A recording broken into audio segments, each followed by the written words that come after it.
Hey there and welcome. Are you a woman who is unapologetically ambitious, but you're also deeply focused on honoring God, loving your family well, and pursuing meaningful work? Well, you've come to the right place. My name is Dana Byers, and you and I are going to be fast friends. Let's get started.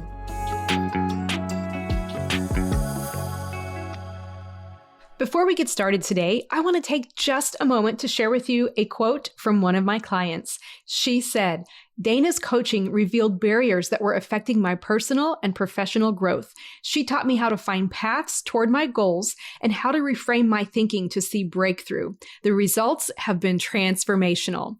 Those are Amanda's words. And Amanda, I am so proud of you. If you'd like to learn about what it looks like to work with me, go to danabyers.coaching.com/getcoached. Well, hey there, everyone. Welcome back to another episode of Been There, Learned That. Today, you and I are going to dive into a crucial topic. This is very crucial, especially for all of the busy Christian working women out there who are listening to this. And this topic is self-care. Now, I already need to make a caveat before we really get anywhere. And that is that many of my clients, when we talk about self-care, they immediately go to a place of guilt. They experience shame for not taking care of themselves. It's easy for them to compare themselves to other women and maybe how they feel they have fallen behind, or maybe they feel some sort of spiritual guilt for not honoring their bodies the way that they believe that they should. You know, I don't really love that word should, but that's what I hear when we talk about self-care in these sessions. And the fact is, in our fast-paced lives, self-care often takes a back seat, especially because self-care involves a lot of things that aren't going to be flashing red lights on your dashboard of life. They will not be flashing red lights until maybe something goes wrong and you realize, oh my gosh, I've been out of gas for a long time. So it is essential to maintain your physical and mental well-being through self-care, but none of us is perfect at it. That's not actually the goal. What I'm going to do is kind of define self-care for you in a way that I hope is light and easy, that gives you a sense of abundance as you approach trying to include it in your life instead of having to make massive changes in your life. I'm going to share with you 4 main areas that self-care could be involved in your life, and then we're going to coach a little bit on it so that you walk away from today's episode, hopefully not with a sense of guilt, but with some clarity on a thing or two that you could try that would actually get you the most traction, in the sense that you are caring for yourself and you can feel the benefits from it, but you're also not having to make massive changes. Okay, so when I mention self-care, I'm not necessarily talking about a spa day or vacations or anything like that. Your self-care could look entirely different from other people's approaches. Your best friend or your sister or your mom or your neighbor or your daughter might have a very different approach, and we celebrate that for them, but we want to find the thing that is impactful for you. If you have been involved in my coaching practice at all, or listened to maybe a few of my podcast episodes, you've heard about 2 kinds of energy. There's catabolic energy and anabolic energy. Catabolic energy is something that breaks something down. It kind of tears it down. It pokes a hole in something and drains the energy out of it. Anabolic energy is something that brings life. It brings oxygen. It really brings sort of an energy to your life. So when we talk about self-care, there will be some things that you know other women do that when you just think about that thing, it starts draining you. You're like, you know what? Triathlon or running an hour a day, that does not sound like good self-care to me. Okay, that's fine. No judgment there. So I want you to be listening along, thinking of what would be anabolic, what would be life-giving, what would be helpful to you and not draining as you consider self-care. And I want to give us kind of a working definition of self-care that I came up with. This is one I like to use with my clients, and it's the idea of nothing more, but nothing less than knowing what you need and providing it for yourself. Knowing what you need and providing it for yourself. It's having your own back. It's making a priority to meet those needs and not feeling frustrated that you have those needs, not being hard on yourself about it, so that resentment does not grow in your relationships or in your work. Because what happens is a very common story with those of us who are ambitious women. We love Jesus. We're trying to follow him. We are loving our lives. We love our families. We love the work we do. But we will go for a short season, long season, doesn't matter. We'll go for a season of time and pause the self-care that is anabolic for us, and our lives start becoming catabolic. Our relationships start becoming catabolic. We poke a hole in the shell, if you will, of our lives, and the energy and the joy and all of those things start draining out. So I want to talk about some signs that a woman truly takes care of herself. We're going to explore some various indicators that would show a woman is prioritizing her health and her well-being. So first, we're going to talk about the first of 4 areas, and that is your physical health. In our area of physical health, self-care could look like one area would be regular exercise. And already, if you're thinking, okay, Dana, I'm out, stick with me on this. You know, one of the most apparent signs that a woman takes care of herself is regular exercise. What I did not say is she has a body that won't quit. I did not say she is a size 4. She is 120 pounds. I didn't say that at all. Women can be healthy at all sizes just by finding ways to exercise regularly in a way that honors our body and gives us perhaps fresh air, the opportunity to move, the opportunity to pump blood through our bodies and step away from work so that our brains can engage in a different way. So whether that's going for a walk, maybe you're doing yoga at home, whatever it is, physical activity is crucial. And you see busy Christian working women, like my clients, they often find creative ways to incorporate exercise into their daily routines whenever they're focused on self-care. You know, it might just be little things like, oh, I want to take the stairs, or I want to be at a standing desk, maybe doing a quick workout or a little walk and talk during a lunch break. And I love to think about this not from a point of shame or putting should on someone, but remembering that our bodies are the temple of the Holy Spirit. We read that in 1 Corinthians chapter 6. If we follow Jesus, we carry the Holy Spirit. So taking care of our bodies honors God, but it also honors us. It gives us the opportunity when we care for ourselves in this way to support ourselves so that we can show up in healthy ways, regardless of what circumstances we face. So in the area of physical health, there's regular exercise. Another form of self-care is approaching our diet in a healthy way. And I want to be really careful with this as well. You know, I have worked with women and had women close to me whom I love dearly who have struggled with various eating disorders. And so what I'm not saying here is what you should or should not do. I am not a doctor, and I want you to be careful in hearing this. I'm not encouraging you to diet at all. You know, diet is like a verb in Western culture. We're always, maybe cutting calories, cutting carbs, things like that. That's not what I'm talking about. I'm just talking about the word diet in general, like the food that we consume. What is our diet?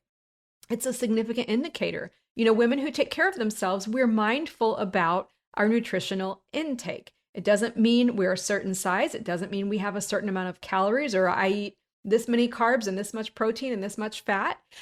Instead, we can think about opting for whole foods over processed foods and ensuring that we are consuming an adequate amount of those things that we need, the healthy fats, the proteins, fruits and vegetables.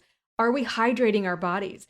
That's a very common thing when I talk about self-care with clients. One of the first things a woman says to me is, you know what, I'm just going to at least keep a big cup of water at my desk and keep drinking that throughout the day. That's something I try to do, and we just find that we are supporting ourselves, having self-care by keeping ourselves hydrated. And another way that women engage in this is, doing things like meal prep, maybe on the weekend, so it's a lifesaver for them during the busy week, or getting their kids' lunches planned out for during the week whenever their kids are in school. Any way that we can keep generally nutritious food coming into our bodies throughout the week is helpful. And any way that we avoid using food as a way to avoid processing emotions or a way to avoid processing stress, that means that we're able to be fully present, nourished, and to show up for the things that come our way because our bodies deserve the best fuel. Now, if you have a pet or a child or a loved one that you care for, you probably want to provide healthy food for them. You want to see them eating nutritious food. What's interesting, and I include myself in this example, a lot of women, we think, oh, I'll just get by on whatever. No big deal. I'll have a handful of pretzels here. I'm going to have a drink over here, have a diet soda, have a whatever. And we tend to think that we're benevolently putting ourselves behind everyone else, that that's what we should do. But I would argue that we deserve great fuel as well. One of my friends told me that she focuses on eating well 85 to 90% of the time. So what she did is she figured out, okay, here's how many meals I eat in a week. 90% of those meals, and she figures out that number, those are going to be generally healthy. But that means, maybe 3 or 4 of her meals a week, she's not really super concerned about nutrition, and that gives her a great sense of freedom. And, I think another example I had a client say to me is that she said, there are some foods and drinks that if I consume them, I don't feel well or I don't sleep well. So she really just came to the conclusion that she's going to generally never do that, but maybe on occasion, because she's aware of how different foods and drinks feel in her body. So if you are trying to figure out what you want to do, you could decide, okay, I'm just going to pause my meal and see how full I am before I clean the plate. Now, finish your meal if you're still hungry. But if not, you might be able to consider it self-care to recognize that you're just mindful of what is going into your body. One thing that happened to me recently was I was traveling and I was gone for about 5 days. And on day 3, I went, man, I just feel a little bit more tired this morning than usual. And I thought, you know what? I really haven't had any fresh fruit for a few days. So it was as simple as picking up a banana, having a banana at my next meal, and moving forward with my life, right? It didn't require a massive change. It was just a moment of awareness that helped me take care of myself. And I want to point this out to you. This does not need to be rigid. I want you to think about self-care being light and easy, a way that you serve and support yourself. Okay, one more element of the area of physical health as part of self-care is the notion of having your regular medical checkups. Regular medical checkups are essential for catching any potential health issues early on. I talk to my clients about this, and a lot of my clients have life insurance. They're very aware that if, they're married and they're a mom of young kids, if they were to pass away, their family, of course, would desperately miss them just because they love them. But more than that, they would also have a massive hole to fill in their family. So we might have life insurance, but we aren't focused on having regular medical checkups. Why is that? That's a little bit of a discrepancy there, right? So I'm pointing that out in case that's you. No judgment, but ask yourself, hey, why am I willing to recognize the value I provide my family, but I'm not looking at the short term? Can I have annual checkups? Do I have dental checkups, necessary screenings, the things that I need to have just to stay on top of any potential concerns? Now, I share that not to be a point of anxiety, but because we want to be proactive. A proactive approach to self-care helps us in maintaining our long-term health and well-being, giving you greater mind space, better head space to enjoy your life and to fulfill the opportunities that God has given you to do. Okay, so that was the first area of self-care. That's physical health. Next, we're going to look at mental health. So in mental health, we talk about stress management. Busy Christian women, they're often juggling multiple responsibilities at work and home.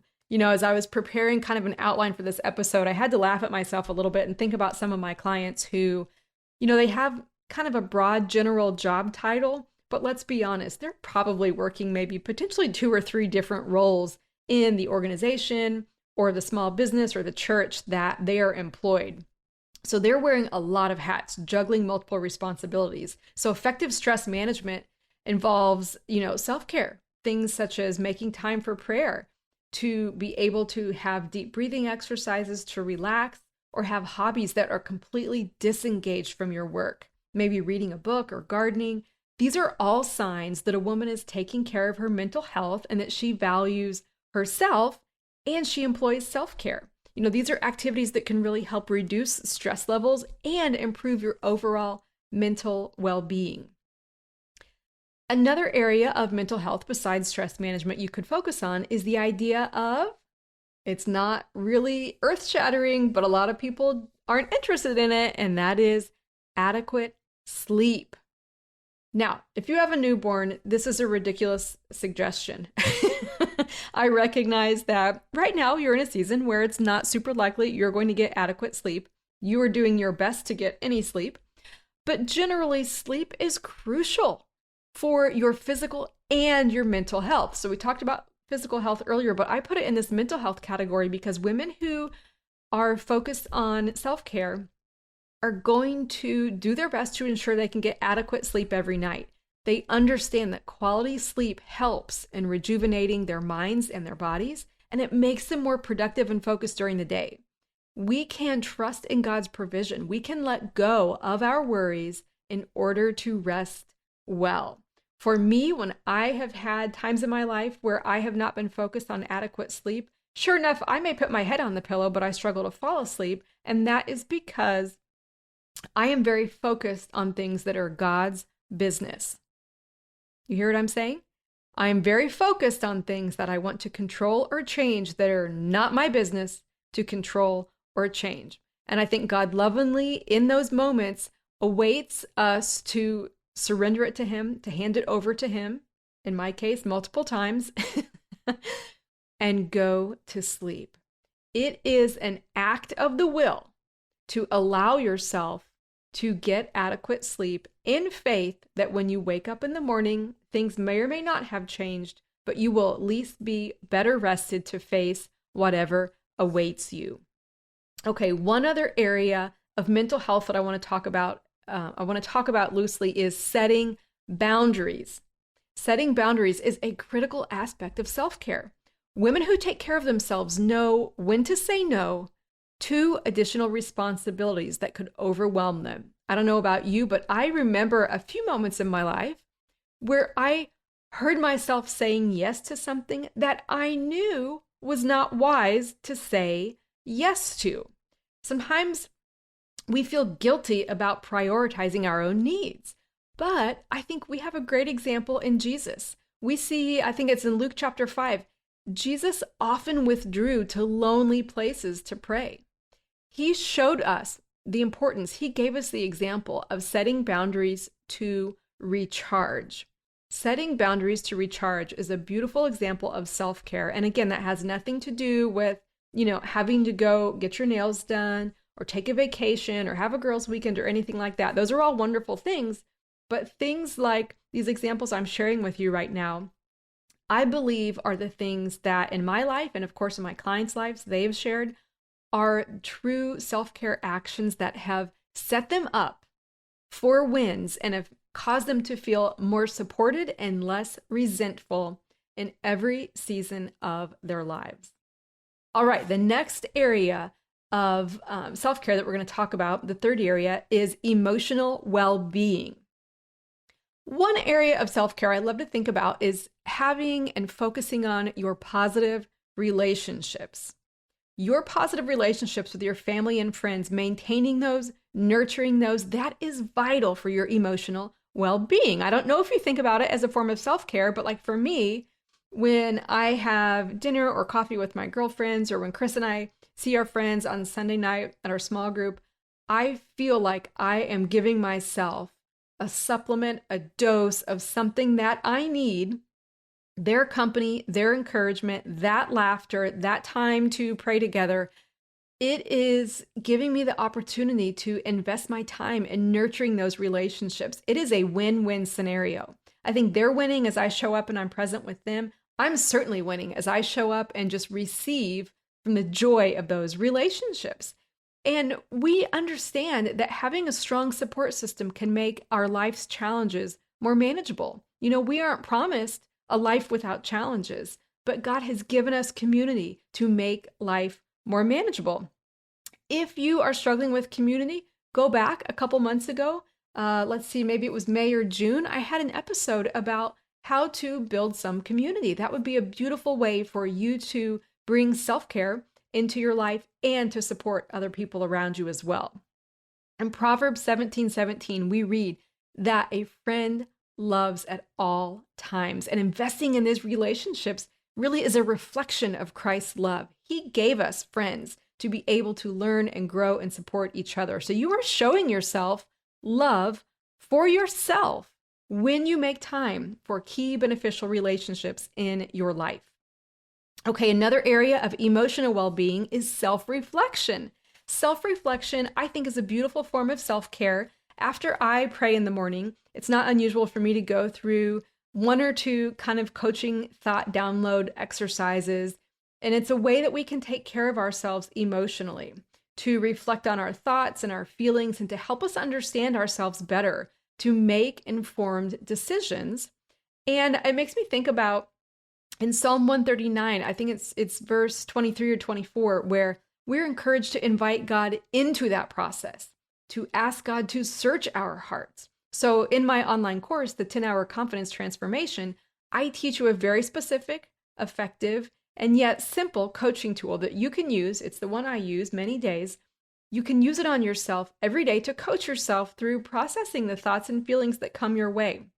Because after you've spent time in God's Word, after you've had an opportunity to pray and connect with Him, you might recognize, oh, I noticed that I'm feeling stressed about something. And you can invite God into that process and bring some awareness to how things are feeling through this self-reflection so that you're better able to face your day. All right, one more area of emotional well-being that I want to bring up that I think is great self-care, and that is seeking professional help when it's needed. You may or may not agree with me, but I want to make the very clear statement here that I believe there is no shame in seeking professional help when you need it. Women who prioritize their emotional well-being are not afraid to consult a therapist or a counselor or a coach or someone if they're feeling overwhelmed or stressed out. So for clarity's sake, a counselor or a therapist, that is not me. I am a certified life coach. A counselor or a therapist helps a person look at things in their past, how they've impacted them, to help them process those appropriately so they can function in the present better. As a life coach, you and I look at where you are today, and we talk about shifts we could make. We bring some clarity to your habits and your beliefs and how we can bring development there so that you're able to impact positively your future, so that you're able to make shifts and changes moving forward. So like I said, a life coach like me, I'm not a therapist, but you might want to hire a therapist or a counselor. You might want to hire me or a coach like me. Or, some people have said to me, Dana, I would like to go ahead and have some sessions with you so that I can reach out to you whenever the going gets tough. I do this with my coach so that I have the support I need whenever the going gets tough, because it will. If you have a counselor, if you have a coach, if you have that person in your corner bringing you the support you need, you will not experience as significant of a struggle as you might have had you let the difficulty or the stress continue for a much longer time. All right, now we're going to look at the fourth and final area of self-care, and that would be personal development. In personal development, I think it's very fun to think about it as self-care because it's kind of energizing. When I talk to clients about this, they're like, oh, this is fun to think about maybe learning something new or focusing on something, focusing on a goal. It gets them moving towards action, but focusing on it in such a way that it provides self-care instead of burnout. And we have to be really careful about this, but some ways we could focus on personal development as a means of self-care would be to be open to creating a life where you are continuously learning. Continuous learning is an excellent indicator that a woman values her personal development. So the busy women that I coach, they're often enrolling themselves in maybe an online course or attending a workshop. They're reading books. They're going through book discussions with their friends, their teams. One of my clients said recently she's reading a book related to a field of interest for her in a career that she might want to step into in the next couple years down the road. It just keeps her engaged kind of updated on things, but also motivated and inspired for what might happen in the future and how she can apply what she's learning there today. All right, and then the other area of personal development that is a beautiful approach to self-care is goal setting. And I want to be careful as I talk about this as well, because I think a lot of high achievers think about goal setting and they are willing to grind themselves, burn themselves out to achieve something. And that's not what I'm talking about. I'm talking about setting personal or professional goals that shows that you're focused on your growth and development, but you allow the goals to provide, let's say, the goals provide you direction and purpose. But it's not the end of the world if it doesn't turn out exactly like you intended. You value, perhaps like I do, this is one of the reasons I named my podcast, Been There, Learned That. You value the experience of learning and what God brings to your awareness, the things that you experience that you can share with others. You learn to value that as much as, if not more than, actually achieving the goal. And see, goals help you stay motivated, even during a challenging time. So setting a goal, as long as you're not approaching it from a place of hustle, it helps you get aligned and stay aligned with God's purpose for your life. And it can also bring accountability to how you are spending your time and how you are living your life. So I love talking to my clients in our one-on-one sessions about goal setting, because we can really take their personal values and align them in a way where moving towards these goals actually feel like self-care instead of burning herself out. Okay, well, we've talked about these 4 areas of self-care: physical health, mental health, emotional well-being, and personal development. So let's coach on this for a moment, okay?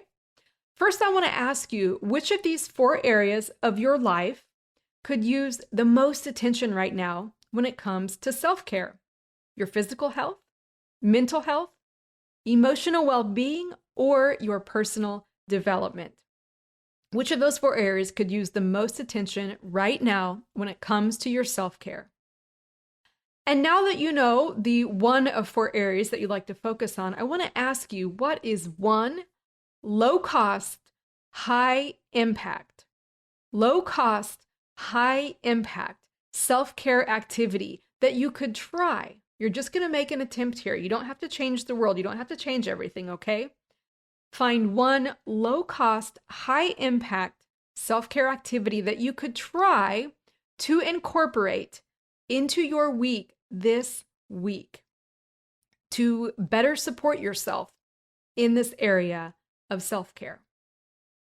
Okay, so in conclusion, I want you to think about how there are going to be numerous signs indicating whether women prioritize their own well-being, from maintaining, physical health through regular exercise and considering the food and drinks that they're putting into their bodies, managing stress effectively, using various techniques that are effective for you, ensuring they're getting adequate sleep, setting healthy boundaries, nurturing positive relationships, engaging in continuous learning and goal-setting activities. Those are all examples. Those are all signs that indicate that we prioritize our own well-being. They indicate our love for God, our appreciation for being the temple of the Holy Spirit, and they also indicate a focus on self-care. So for many busy Christian working women, especially if they're trying to incorporate all of these practices into their daily life, it can seem daunting initially, but ultimately, you can take baby steps. A little bit over time is going to lead you to a healthier, happier life overall. It's going to give you an opportunity to have richer relationships, to draw closer to God, to have a deeper sense of peace and purpose in your life. Remember, self-care is not selfish. It is essential for serving God and serving others effectively. Take care of yourself so you can be your best in all of the roles that God has called you to. So until next week, take care. Hey lady, are you looking for some inspiration? Check out my blog for insights on leadership, decision-making, your career, money, and more. It is a treasure trove of knowledge and ideas that is waiting for you, and I update it every week. Dive in now at danabuyerscoaching.com. Let's explore together.